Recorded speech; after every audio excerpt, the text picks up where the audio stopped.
Hey, welcome back to DieCash Cars. So today we're going to talk about how not to go broke buying Hot Wheels. Right, so it's obvious that Hot Wheels is pumping out all kinds of series, all kinds of cars, whether it's mainline, premium. Obviously we got rid of ID, which might actually even be a blessing in disguise, but, we still have a million RLCs that seem to be coming out every other week.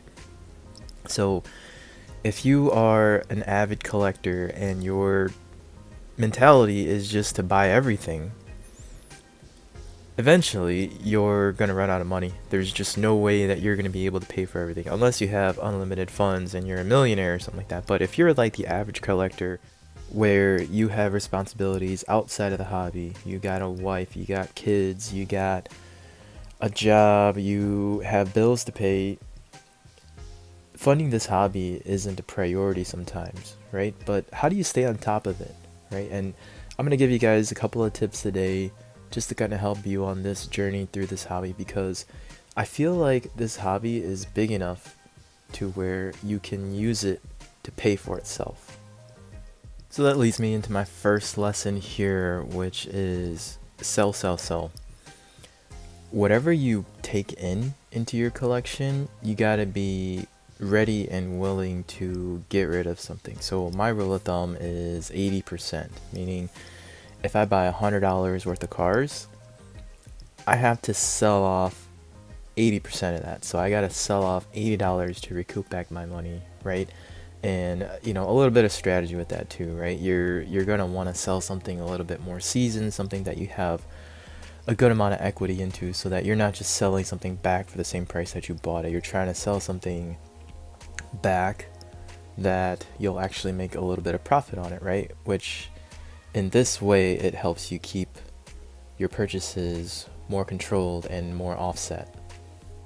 So a good example of this, my recent purchase here, I have 8 premiums, right? So went to Target the other day, no main lines as usual, but they did reload on pretty much everything premium. So you got the Retro Entertainment, you got the Deutschland, and then you also had all the DC premium cars, right? So I was kind of rifling through everything, trying to figure out what I wanted to buy.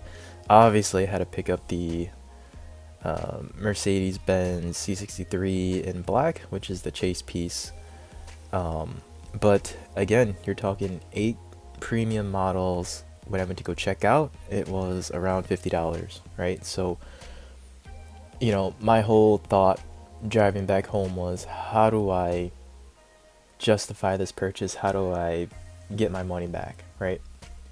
So believe it or not, the 2 cars out of this lot that I knew I definitely wanted were these Teenage Mutant Ninja Turtles party wagons, right? So I missed the first release of these in premium, where it has the opening door, and my son's a big fan too, so I had to get 2, one for me, one for him.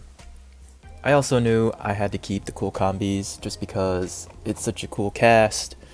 I feel like the long-term value on this one, and just the idea of it being sought after in the future, I just felt like this was a good long-term play. So hanging on to the cool combis. So it essentially just leaves this guy here. So I know this is the chase piece. I know this is the, you could say that this has long-term play potential as well too. But my thought is right now it's very sought after. It's selling pretty consistently right now for about $40 to $50. So if I were to sell this, I would essentially get to keep everything else for free, or for $5, right? So that's the direction that I took, and to be perfectly honest, this one right after this video is gonna get shipped out to its new owner. The second tip is you gotta stay in your lane. You gotta pinpoint your collection to just what you want to collect.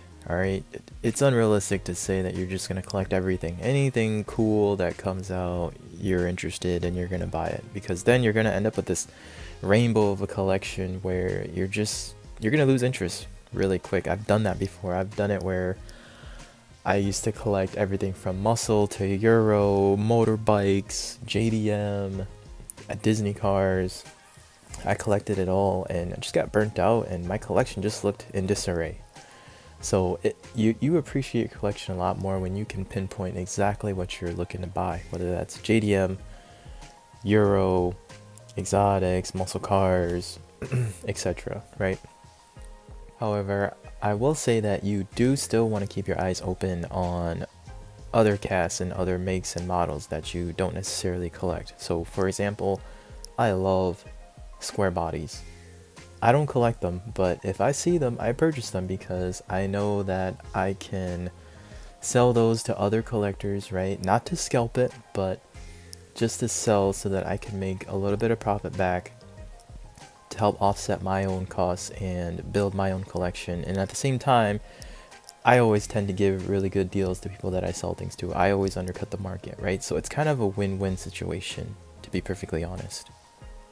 The last tip I'll share with you guys is to try to buy in bulk wherever you can. So, good example of this, I recently purchased this lot of 11 Nissan Skyline Nismo 2-packs, Target exclusives for $200, right? So that averages me at about $18 a piece on these, which is a price that I'm okay paying for because currently right now these are selling pretty steadily at $25 a piece. So I essentially already baked in $7 of equity on each piece, right? So, and I kind of know what you're thinking too, right? I mean, you're probably saying, isn't this counterproductive? Because if I can't afford one at retail for 11, why would I buy a whole entire lot for 200? What I'll say to that is, if you're not able to find these at retail and you feel like a piece is a good play, you know, investment long term, something that you really want to add to your portfolio,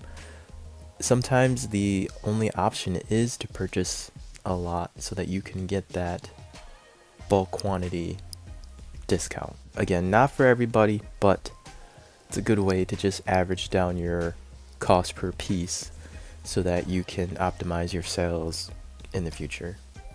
So that's what I got for you guys today. Just wanted to give you guys my thoughts on how to keep this hobby sustainable, how to keep it fun, because the last thing I want is for you guys to just get burnt out, quit the hobby, and let's be honest, this hobby is only fun because all of us are included in on it, right? So let me know what you think in the comments below. Let me know if there's any other tips that you take just to keep from going under in collecting Hot Wheels, right? And just keep it fun, because that's what it should be about. I'll leave you guys with this last image. It's an Eno model that I will be reviewing in my next video. Just a little spoiler for you guys, but stay tuned and I'll see you guys next time on DieCash Cars.